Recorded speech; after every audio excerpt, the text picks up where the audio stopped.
Hi, my internet friend. This is Soph. Have you ever wondered why Asian people are sometimes stereotyped to be good with money and how Asian parents shape their kids' view on money? Today, I'm going to spill the tea on the lessons that I picked up along the way when I was growing up. First, let's talk about investment. Here is not a positive lesson that I learned from my parents, it's more of a cautionary tale. In my family, my dad is the main moneymaker, and my mom has been staying at home since I was 5 years old. My dad started a business when I was younger, around the age of 5, maybe a little bit older. And he works very hard on that business. He started making money from that business. However, the profit from the business minus what we need to live on always went back into the business. So pretty much all the available profit is constantly year after year going back into the business. That's great for when you're trying to grow your business. And my dad's company was doing really well for, I want to say, at least 10 to 15 years until when I was graduating high school. But then the industry trend started to change. The industry that my dad works in is very easily influenced by changes in government policy and the macroeconomic trend. And the economic growth started slowing down. There are some changes in government policies, which means business started to not do well. Translating all of that business change to our family change, it meant that we had savings, but we didn't have that much savings. Like I said earlier, all the profit went back to the business. We just kept what we needed to live on.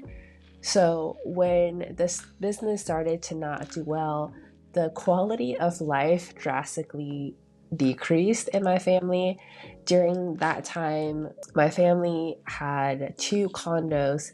We had to sell one off to pay for the debt of the business. So the lesson that I learned from that whole experience is that, always invest, but don't just invest in your business. That's putting all your money in one basket. There are a variety of other things that my dad back then could have invested in, one of which was real estate, because from when I was 5 until when I was in high school, during that period, real estate prices just popped. Had he put some money into real estate, into a different basket, when his business and the industry started to decline, he would have some investment from real estate to offset that decline, and our quality of life wouldn't have declined as much as it did.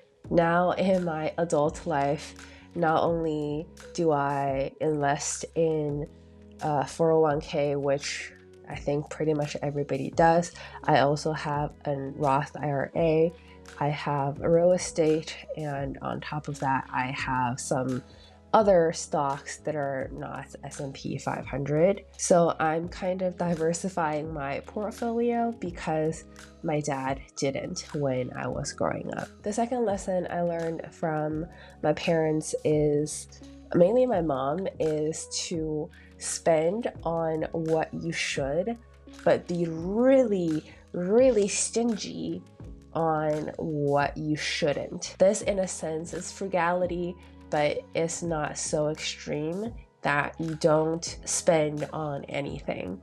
In my mom's perspective, if something is worth it to you, and that worth can be defined a variety of ways, right? It's up for you to define it. But if it's worth it to you and is a little bit more expensive, then fucking go for it.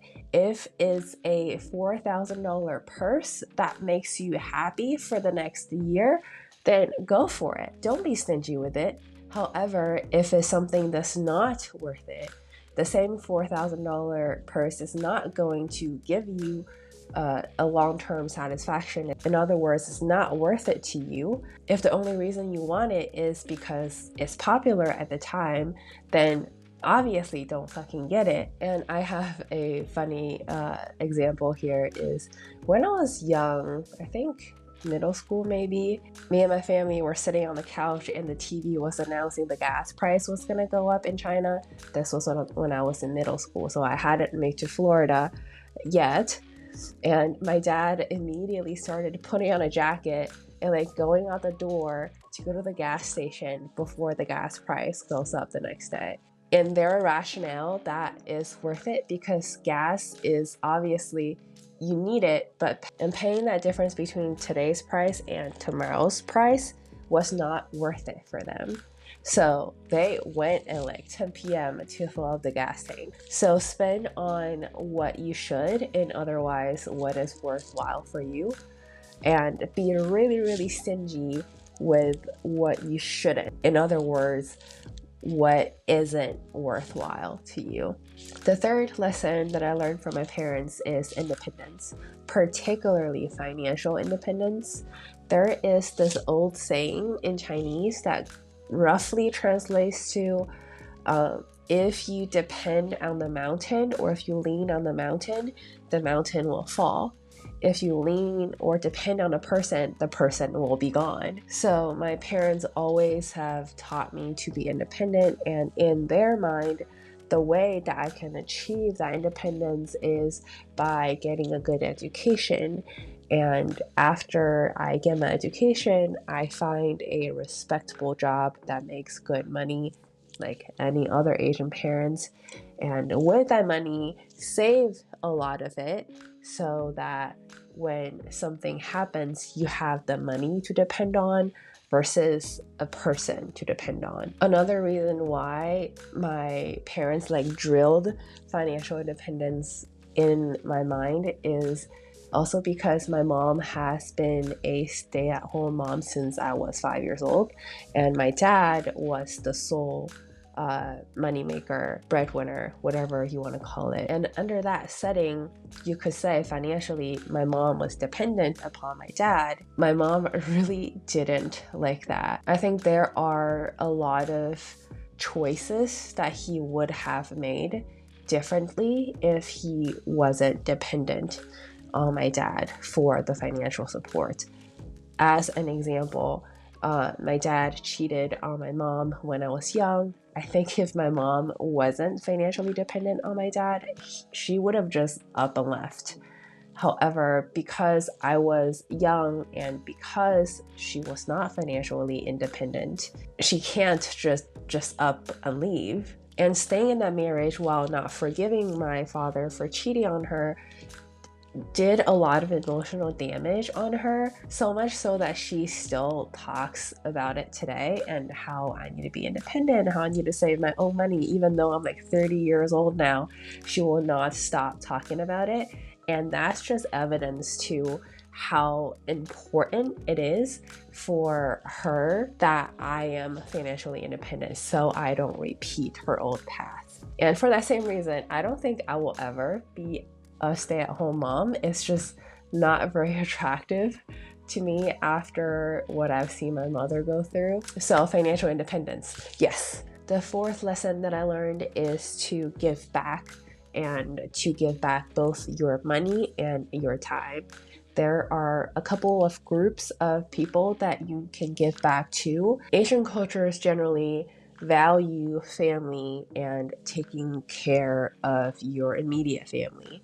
That means when the child is young, the parents pay for all sort of education for the child. And when the child grows up, the child pays for elderly care for the parents and takes the time to care for their elderly parents. I have seen this with my own parents when my grandma on my mom's side was still alive.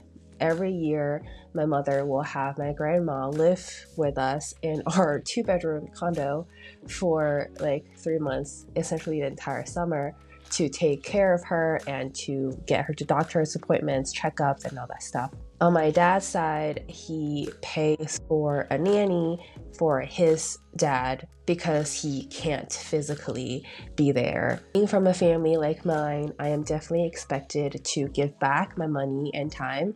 like my parents are right now. The second in the pecking order is your extended family. And again, how I see this in my own family is that when my dad's business run into cash flow problems, he will reach out to his older sister, younger sister, and they wouldn't hesitate to help financially, and they return that favor as well. As an example, my cousin is running into some problems with her business, and my aunt, my mom's older sister, basically put her entire retirement savings to save my cousin and the company. After my mom heard that news, even though she doesn't have a lot of money to spare, she insisted on helping my aunt's family with financial support. And third on the pecking order is the community. Both of my parents give back to their communities in different ways. My dad is part of the Lions Club International,